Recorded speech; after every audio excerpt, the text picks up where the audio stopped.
Tissue paper ತೊಗೊಂಡಿದ್ದೀನಿ. ಇದಕ್ಕೆ ಕಲ್ಲುಪ್ಪನ್ನು ಹಾಕಿದ್ದೀನಿ. ಸ್ವಲ್ಪ ಕಲ್ಲುಪ್ಪನ್ನು ಹಾಕಿ ಚೆನ್ನಾಗಿ ಈ ಥರ ಫೋಲ್ಡ್ ಮಾಡಿಕೊಂಡು ಮತ್ತೆ ಒಂದು ರಬ್ಬರ್ ಬ್ಯಾಂಡನ್ನು ಹಾಕಿ ಈ ಥರ ಸುತ್ತಿದ್ದೀನಿ ನೋಡಿ. ಈಗ ಇದು ಧನಿಯಾ ಪೌಡರ್ ಅಥವಾ ಚಿಲ್ಲಿ ಪೌಡರ್ ಡ್ರೈ ಆಗಿರಬೇಕಂದ್ರೆ ಉಪ್ಪನ್ನು ಈ ರೀತಿ ಹಾಕೋದ್ರಿಂದ ಮತ್ತು ಹುಳ ಕೂಡ ಹೊಡೆಯೋದಿಲ್ಲ.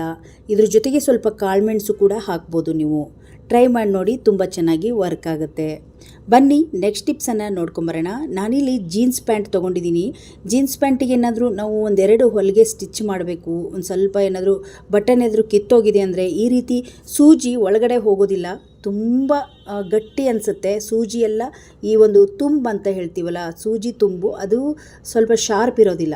ಈ ರೀತಿಯಾಗಿ ಶಾರ್ಪ್ ಮಾಡ್ಕೊಳ್ಳಿ.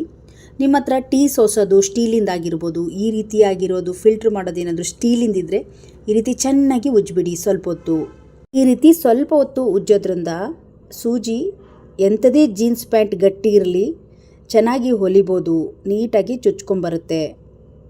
ಟ್ರೈ ಮಾಡಿ ನೋಡಿ. ಸೂಜಿ ತುಂಬೇನಾದರೂ ಸ್ವಲ್ಪ ಶಾರ್ಪ್ ಕಡಿಮೆ ಇದೆ ಅಂದರೆ ಈ ರೀತಿಯಾಗಿ ನೀವು ಮಾಡ್ಬೋದು. ಟೊಮೆಟೊ ಹಣ್ಣು ತಂದಿರ್ತೀವಿ ನೋಡಿ, ಆ್ಯಪಲ್ ಟೊಮೆಟೊ. ಇವಾಗಂತೂ ತುಂಬ ಮಳೆ ಮತ್ತು ಕೋಲ್ಡ್ ಸೀಸನ್ ಆಗಿರೋದ್ರಿಂದ ಟೊಮೆಟೊಗಳು ಕೆಲವೊಂದು ಸಲ ನಾವು ತಂದಿರ್ತೀವಿ, ಜಾಸ್ತಿನೇ ತಂದಿರ್ತೀವಿ, ಹಾಳಾಗ್ಬಿಡುತ್ತೆ. ಫ್ರಿಜ್ಜಲ್ಲಿ ಇಡೋಕ್ಕಂತೂ ಆಗೋದಿಲ್ಲ. ಹಾಗಾಗಿ ಈ ಥರ ಕಾಯಿ ಇರುವಂಥದ್ದು ಸ್ವಲ್ಪ ಗಟ್ಟಿಯಾಗಿರುವಂಥದ್ದು ತಂದರೆ ಚೆನ್ನಾಗಿರುತ್ತೆ. ಹಾಗೆ ಸುಮಾರು ದಿನಗಳ ಕಾಲ ನೀವು ಟೊಮೆಟೊನ ಇಡಬೇಕಂದ್ರೆ ಈ ರೀತಿ ನೋಡಿ, ಬುಡಕ್ಕೆ ಅರಿಶಿನ ಪೇಸ್ಟನ್ನು ಕಲಸಿ ಹಚ್ಚಿಬಿಡಿ. ಈ ರೀತಿ ಗಾಳಿ ಆಡೋಂಗೆ ಒಂದು ಅಗಲವಾದ ತಟ್ಟೆ ಅಥವಾ ಏನಾದರೂ ಬುಟ್ಟಿಯಲ್ಲಿ ಹಾಕಿ ಈ ಟೊಮೆಟೊ ಇಡೋದ್ರಿಂದ ಒಂದು 15 ದಿನಗಳ ಕಾಲ ನಾವು ಟೊಮೆಟೊನ ಹಾಗೆ ಇಡ್ಬೋದು. ತುಂಬ ಚೆನ್ನಾಗಿರುತ್ತೆ. ಮತ್ತು ಟೊಮೆಟೊ ತರುವಾಗ ಈ ಥರ ಕಾಯಿ ರೀತಿಯಾಗಿರೋದು ತಂದರೆ ತುಂಬ ದಿನಗಳ ಕಾಲ ಬಳಕೆ ಬರುತ್ತೆ. ಅರಿಶಿನ ಹಚ್ಚಿದ ತಕ್ಷಣ ನೋಡಿ ಈ ರೀತಿ ಅಗಲವಾದ ನಾನು ಇಂಥದ್ದು ಒಂದು 2-3 ಈ ತರಕಾರಿ ಹಾಕೋಕ್ಕೆ ಇಟ್ಕೊಂಡಿದ್ದೀನಿ. ಇಂಥದ್ರಲ್ಲಿ ಹಾಕಿ ಒಂದು ಕಡೆ ಇಟ್ಬಿಟ್ರೆ ಆರಾಮಾಗಿ ನಿಮಗೆ ಒಂದು ಸ್ವಲ್ಪ ಕೂಡ ಹಾಳಾಗೋದಿಲ್ಲ. ಟೊಮೆಟೊ ತುಂಬ ಚೆನ್ನಾಗಿ ಬಾಳಿಕೆ ಬರುತ್ತೆ. ನೆಕ್ಸ್ಟ್ ಟಿಪ್ಸನ್ನು ನೋಡ್ಕೊಂಬರೋಣ. ಸ್ವಲ್ಪ ಕಲ್ಲುಪ್ಪಿಗೆ ಒಂಚೂರು ಎಣ್ಣೆನ ಸೇರಿಸಿದ್ದೀನಿ. ಇದನ್ನು ಕಾಯಿಗೆ ನಾವು ಹಸಿ ಕಾಯಿನೇ ಅಡುಗೆಗೆ ಹಾಕಿದರೆ ತುಂಬ ಚೆನ್ನಾಗಿರುತ್ತೆ. ಸ್ವಲ್ಪ ಡ್ರೈ ಆದರೂ ಅಡುಗೆ ರುಚಿಸಲ್ಲ. ಈ ರೀತಿ ಕಾಯಿಗೆ ಉಪ್ಪು ಮತ್ತು ಎಣ್ಣೆನ ಮಿಕ್ಸ್ ಮಾಡಿ ಇಡೋದ್ರಿಂದ ಒಂದು ವಾರಗಟ್ಟಲೆ ಫ್ರೆಶ್ ಆಗಿರುತ್ತೆ ಕಾಯಿ. ತುಂಬ ಚೆನ್ನಾಗಿ ಸ್ವಲ್ಪ ಕೂಡ ಡ್ರೈ ಆಗೋಲ್ಲ ಮತ್ತು ಹಾಳಾಗೋದು ಇಲ್ಲ. ನಿಮಗೆ ಒಂದು 3-4 ಕಾಯಿ ಹೊಳಿದೆ ಮತ್ತು ಹಾಗೆ ಬೇಗ ಖಾಲಿ ಆಗೋದಿಲ್ಲ ಅಂದರೆ ಈ ರೀತಿ ಇಟ್ಕೊಳ್ಬೋದು, ಫ್ರಿಜ್ ಇಲ್ಲದೆ ಇಟ್ಕೊಳ್ಬೋದು. ಟ್ರೈ ಮಾಡಿ ನೋಡಿ. ನಮ್ಮ ಗೃಹಿಣಿಯರಿಗೆ ಇದು ಕೂಡ ತುಂಬ ಯೂಸ್ ಆಗುತ್ತೆ. ಬನ್ನಿ ನೆಕ್ಸ್ಟ್ ಟಿಪ್ಸನ್ನು ನೋಡ್ಕೊಂಬರೋಣ. ಗಮ್ ಟೇಪನ್ನು ತೊಗೊಂಡಿದ್ದೀನಿ. ಗಮ್ ಟೇಪಲ್ಲಿ ನಾವು ಕೀಳಕ್ಕೆ ಬರಲ್ಲ, ಚೆನ್ನಾಗಿ ಅಂಟ್ಕೊಂಡ್ಬಿಡುತ್ತೆ ಅದು. ಹಾಗಾಗಿ ಅದು ಮಾಡಬಾರ್ದು ಅಂದರೆ ಒಂದು ಪಿನ್ನನ್ನು, ಸೇಫ್ಟಿ ಪಿನ್ನನ್ನು ಈ ರೀತಿ ಹಿಂಗೆ ಅಂಟಿಸ್ಬಿಟ್ಟು ಇಟ್ಬಿಡ್ಬೋದು. ನೀವು ಯಾವಾಗಾದರೂ ತೊಗೊಳ್ಳಿ. ಮತ್ತು ಇದನ್ನು ಕಟ್ ಮಾಡೋದು ಕೂಡ ಈ ಸೇಫ್ಟಿ ಪಿನ್ನಲ್ಲಿ ಕತ್ರಿ ಸಿಕ್ಕಿಲ್ಲ ನಿಮ್ಮ ಕೈಗೆ ಅಂದರೆ ಒಂಚೂರು ಇದನ್ನು ಹಿಂಗೆ ಚುಚ್ಚಿ ಎಳ್ಕೊಂಬಿಟ್ರೆ ನೀಟಾಗಿ ಕಟ್ ಆಗುತ್ತೆ. ಇದು ತುಂಬ ಯೂಸ್ ಆಗುತ್ತೆ. ಕೆಲವೊಂದು ಚಿಕ್ಕ ಚಿಕ್ಕ ಟಿಪ್ಸ್ ನಮ್ಮ ಗೃಹಿಣಿಯರಿಗೆ ತುಂಬ ಯೂಸ್ ಆಗ್ತವೆ. ಟ್ರೈ ಮಾಡಿ ನೋಡಿ. ಆರಾಮಾಗಿ ಮತ್ತು ಇದ್ರ ಮೇಲೇ ಈ ಗಮ್ ಟೇಪ್ ಕೂಡ ಅಂಟಿಸ್ಬೋದು. ಟ್ರೈ ಮಾಡಿ ನೋಡಿ ಈ ಟಿಪ್ಸನ್ನು. ಬನ್ನಿ ನೆಕ್ಸ್ಟ್ ಟಿಪ್ಸನ್ನು ನೋಡ್ಕೊಂಬರೋಣ. ಈ ಚಳಿ ಜಾಸ್ತಿ ಆಗಿದೆ ಇವಾಗ. ಚಳಿ ಮತ್ತು ಮಳೆನೂ ಬರ್ತಾ ಇದೆ. ಮಕ್ಕಳಿಗಂತೂ ಈ ವಾತಾವರಣ ತುಂಬ ಕೋಲ್ಡ್ ಅನಿಸುತ್ತೆ. ಹಾಗಾಗಿ ದೇಹನ ಸ್ವಲ್ಪ ಬೆಚ್ಚಗಿಟ್ಕೊಳ್ಬೇಕಂದ್ರೆ ನೋಡಿ, ಬಿಸಿ ಹಾಲಿಗೆ ಸ್ವಲ್ಪ ಶುಂಠಿ, ಸ್ವಲ್ಪ ಕಾಳುಮೆಣಸು ಕೂಡ ಹಾಕ್ಬೋದು. ಒಂದು ಚಿಟಿಕೆಯಷ್ಟು ಅರಿಶಿನ ಹಾಕಿ ಚೆನ್ನಾಗಿ ಮಿಕ್ಸ್ ಮಾಡಿಕೊಂಡು ಈ ಹಾಲನ್ನು ಡೈಲಿ ರಾತ್ರಿ ಊಟ ಆದಮೇಲೆ ಮಕ್ಕಳಿಗೆ ಒಂದೊಂದು ಗ್ಲಾಸ್ ಕುಡೋದ್ರಿಂದ ಮಕ್ಕಳಿಗಾಗಿರ್ಬೋದು, ದೊಡ್ಡವರು ಕುಡಿಬೋದು. ಈ ನೀರು ಕುಡಿಯೋದ್ರಿಂದ ಕೈಕಾಲು ನೋವುಗಳೆಲ್ಲ ಕಡಿಮೆ ಆಗುತ್ತೆ, ಮೈಕೈ ನೋವು ಕಡಿಮೆ ಆಗುತ್ತೆ. ನೋಡಿ, ಸ್ವಲ್ಪ ರುಚಿಗೆ ಸ್ವಲ್ಪ ಸಕ್ಕರೆ ಹಾಕಿ ಚೆನ್ನಾಗಿ ಮಿಕ್ಸ್ ಮಾಡಿ ಮಕ್ಕಳಿಗೆ ಡೈಲಿ ಒಂದೊಂದು ಗ್ಲಾಸ್ ಕೊಡೋದ್ರಿಂದ ಕೋಲ್ಡು ಆಗಲ್ಲ, ಕಫನೂ ಆಗಲ್ಲ, ಬಾಡಿ ಬೆಚ್ಚಗಿರುತ್ತೆ ಮಕ್ಕಳಿಗೆ. ಈ ನಾರ್ಮಲ್ ಹಾಲು ಮತ್ತು ಬೂಸ್ಟ್ ಹಾಕಿ ಕೊಡೋದು ಬದಲು ಈ ರೀತಿ ಅರಿಶಿಣದ ಹಾಲು ಮತ್ತು ಶುಂಠಿ ಹಾಕಿ ಕೊಡೋದ್ರಿಂದ ಆರೋಗ್ಯ ತುಂಬ ಚೆನ್ನಾಗಿರುತ್ತೆ ಮಕ್ಕಳಿಗೆ. ಟ್ರೈ ಮಾಡಿ ನೋಡಿ. ಬನ್ನಿ ನೆಕ್ಸ್ಟ್ ಟಿಪ್ಸನ್ನು ನೋಡ್ಕೊಂಬರೋಣ. ಬಾಳೆಕಾಯಿ ತೊಗೊಂಡಿದ್ದೀನಿ. ಬಾಳೆಕಾಯಿ ಸಿಪ್ಪೆ ತೆಗೆಯೋದು ಕಷ್ಟ ಅಂದ್ಕೊಳ್ತೀರಾ. ಈ ರೀತಿಯಾಗಿ ಉದ್ದಕ್ಕೆ ಸೀಳ್ಕೊಂಬಿಡಿ.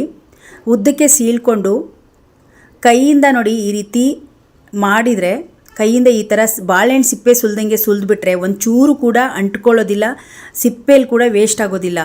ಸಿಪ್ಪೆ ತೆಗೆಯೋದು ಬದಲು ಈ ರೀತಿಯಾಗಿ ಐಡಿಯಾ ಮಾಡಿದರೆ ಆರಾಮಾಗಿ ಸಿಪ್ಪೆ ತೆಗಿಬೋದು. ನೋಡಿ, ನೆಕ್ಸ್ಟ್ ಟಿಪ್ಸನ್ನು ನೋಡ್ಕೊಂಬರೋಣ. ಹಸಿಮೆಣಸಿನ್ಕಾಯಿನ ತಂದ ತಕ್ಷಣ ಈ ರೀತಿ ಹಣ್ಣು ಸಪ್ರೇಟ್ ಮತ್ತು ಕಾಯಿ ಸಪ್ರೇಟ್ ಎಲ್ಲ ಮಾಡ್ಕೊಳ್ತೀವಿ. ತೊಟ್ಟು ತೆಗೆದು ಒಂದು ಬಾಕ್ಸಲ್ಲಿ ಹಾಕಿಟ್ರೆ ಮೆಣಸಿಕಾಯಿ ಚೆನ್ನಾಗಿರುತ್ತೆ. ಹಾಗೆ ತೊಟ್ಟನ್ನು ಕೂಡ ಬಿಸಾಕೋದು ಬೇಡ. ಈಗ ನೋಡಿ ಒಂದು ಬೇಷನ್ನಲ್ಲಿ ಒಂದು ನೀರು ತೊಗೊಂಡಿದ್ದೀನಿ. ಈ ತೊಟ್ಟುಗಳನ್ನೆಲ್ಲವನ್ನು ಹಾಕಿ ಚೆನ್ನಾಗಿ ಕೈಯಿಂದ ಈ ರೀತಿ ಒಂದ್ಸಲ ಮಿಕ್ಸ್ ಮಾಡಿಕೊಂಡು 1 ಅವರ್ ಹಾಗೆ ಮುಚ್ಚಿಟ್ಬಿಟ್ರೆ ತೊಟ್ಟುಗಳು ಚೆನ್ನಾಗಿ ನೆಂದಿದೆ. ಇವಾಗ ಕೈಯಿಂದ ಈ ಥರ ಚೆನ್ನಾಗಿ ಕಿವುಚ್ಕೊಳ್ಬೇಕು. ಅದ್ರದ್ದು ತೊಟ್ಟಲ್ಲಿರುವ ಅದರ ಒಂದು ಖಾರದ ಅಂಶ ಎಲ್ಲ ನೀರೊಳಗೆ ಬಿಟ್ಕೊಳ್ಬೇಕು. ಅಲ್ಲಿವರೆಗೂ ಈ ರೀತಿ ಮಿಕ್ಸ್ ಮಾಡ್ಕೊಳ್ಳೋಣ. ನೋಡಿ ಚೆನ್ನಾಗಿ ಈ ಒಂದು ಸ್ಮೆಲ್ ಘಾಟ ಹೊಡಿತಾ ಇದೆ. ಈ ಲಿಕ್ವಿಡನ್ನು ಹಾಕೋದ್ರಿಂದ ಗಿಡಗಳು ತುಂಬ ಚೆನ್ನಾಗಿ ಇರುತ್ತೆ, ಹಸುರಾಗಿರುತ್ತೆ, ಯಾವತ್ತೂ ಗಿಡ ಒಣಗೋಗೋದಿಲ್ಲ. ಟ್ರೈ ಮಾಡಿ ನೋಡಿ ಈ ಲಿಕ್ವಿಡನ್ನು.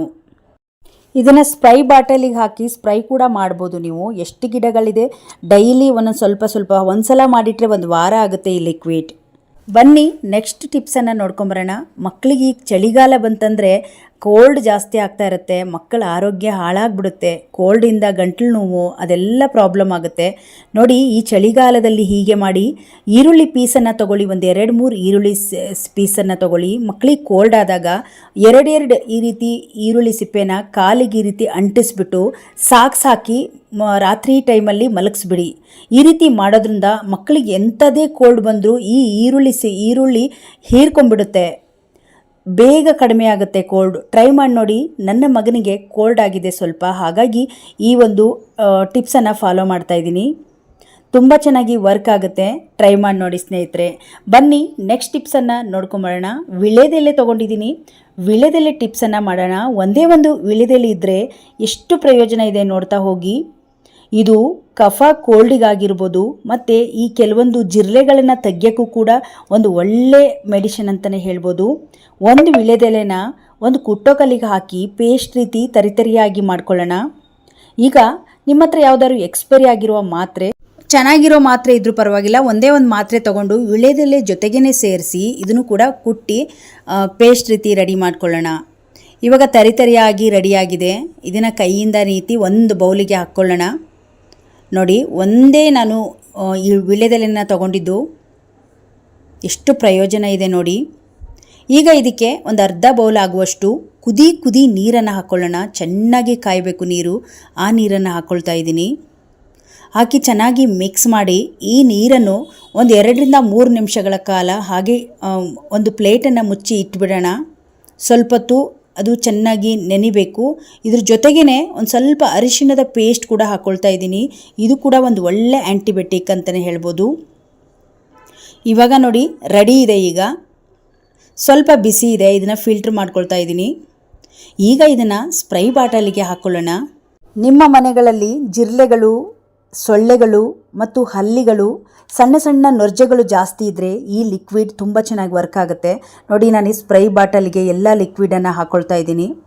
ಇದನ್ನು ನೀವು ನಿಮ್ಮ ಮನೆಗಳಲ್ಲಿ ಎಲ್ಲಿ ಜಿರಳೆಗಳು ಮತ್ತು ಸೊಳ್ಳೆಗಳಿರುತ್ತೋ ಅಲ್ಲಿ ಹಾಕ್ಕೊಳ್ಬೋದು. ಮತ್ತು ಗಿಡಗಳ ಎಲೆಗಳೆಲ್ಲ ಹುಳ ತಿಂದು ಕೆಂಪಾಗಿಬಿಟ್ರೆ ಈ ಒಂದು ಲಿಕ್ವಿಡ್ ಹಾಕಿದರೆ ಅಲ್ಲಿರೋ ಹುಳಗಳು ಕೂಡ ಸಾಯುತ್ತೆ. ಟ್ರೈ ಮಾಡಿ ನೋಡಿ. ಇವತ್ತಿನ ಎಲ್ಲ ಯೂಸ್ಫುಲ್ ಟಿಪ್ಸ್ ನಿಮಗೆಲ್ಲರಿಗೂ ಇಷ್ಟ ಆಯಿತು ಅಂದ್ಕೊಂಡಿದ್ದೀನಿ. ಇವತ್ತಿನ ವಿಡಿಯೋದಲ್ಲಿ ನಿಮಗೆ ಯಾವ ಟಿಪ್ಸ್ ಇಷ್ಟ ಆಯ್ತಂತ ಕಮೆಂಟ್ ಬಾಕ್ಸಲ್ಲಿ ತಿಳಿಸಿ. ಈ ವಿಡಿಯೋಗೊಂದು ಲೈಕ್ ಮಾಡಿ, ಈ ವಿಡಿಯೋವನ್ನು ಶೇರ್ ಮಾಡಿ. ಇನ್ನಷ್ಟು ವಿಡಿಯೋಗಳಿಗಾಗಿ ಗೃಹಿಣಿ ಲೇಖನ ಚಾನಲನ್ನು ಸಬ್ಸ್ಕ್ರೈಬ್ ಮಾಡ್ಕೊಳ್ಳಿ. ಮತ್ತೆ ಮುಂದಿನ ಹೊಸ ವಿಡಿಯೋಗಳೊಂದಿಗೆ ಸಿಗೋಣ. ಅಲ್ಲಿಯವರೆಗೂ ಧನ್ಯವಾದಗಳು.